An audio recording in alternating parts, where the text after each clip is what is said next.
Nous devons suivre notre Seigneur Jésus-Christ avec une entière confiance, car nous savons parfaitement sûreté en lui. Et il ne va pas nous faire de soucis au sujet des dangers de toutes sortes. Entendre tous les jours la voix du berger et le suivre en mettant pleinement notre confiance en lui. Il donne de la force à celui qui est fatigué, et il augmente la vigueur de celui qui tombe en défaillance. Les adolescents se fatiguent et se lassent, et les jeunes hommes chancellent, mais ceux qui se confient en l'Éternel renouvellent leur force. Ils prennent le vol comme les aigles, ils courent et ne se lassent point, ils marchent et ne se fatiguent point. Ésaïe 40, 29, 31.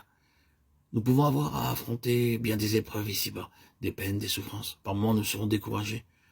Mais il nous a fait la promesse de nous donner la force de les affronter. Les jeunes gens qui mettent leur confiance en leur propre force peuvent être sûrs de tomber, mais ceux qui s'attendent au Seigneur renouvellent leur force. Ils s'élèveront avec des ailes comme les aigles. Leur épreuve même serviront à la faire voler très haut, selon l'enseignement donné aux aiglons, dont la mer détruit le nid et les fait basculer par-dessus le bord du précipice. Si on leur permettait de rester confortablement dans le nid, ils deviendraient semblables aux moineaux qui ne savent pas voler haut. Ainsi, toute épreuve est pour le croyant un moyen d'éducation pour voler plus haut et pour voir les choses d'un point de vue plus élevé. Il court et ne se lasse point. Cela veut dire que nous recevons la force et la grâce nécessaires pour persévérer dans n'importe quelle situation.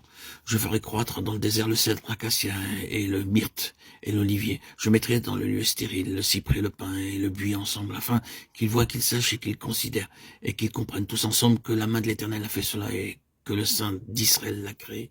Ésaïe 41, 19, 20. En tant que pécheurs, nous ne pouvons même pas produire des grâces tout ordinaires. Nous sommes stériles. Nous n'avons rien, mais le Seigneur dit, je vous rendrai semblable au cèdre, au myrte et au pin. Ce sont les arbres qui donnent la meilleure bois.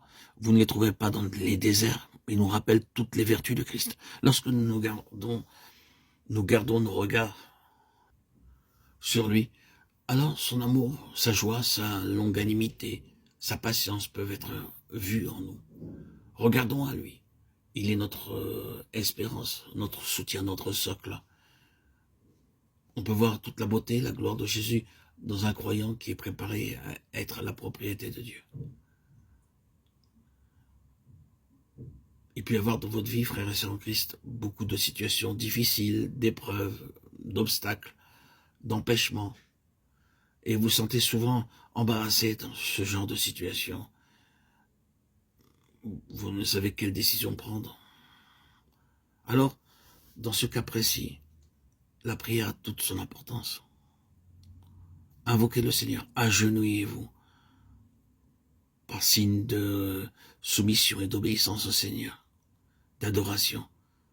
Apprenez à vous agenouiller devant le Seigneur. Appelez le Seigneur et dites, oh Seigneur, tu as promis de me conduire, de me montrer le chemin. Et soudain, frères et sœurs en Christ, vous découvrirez alors la lumière brillante sur votre sentier, cette lumière dont vous aviez tant besoin. Saisissez-vous de lui par la simple foi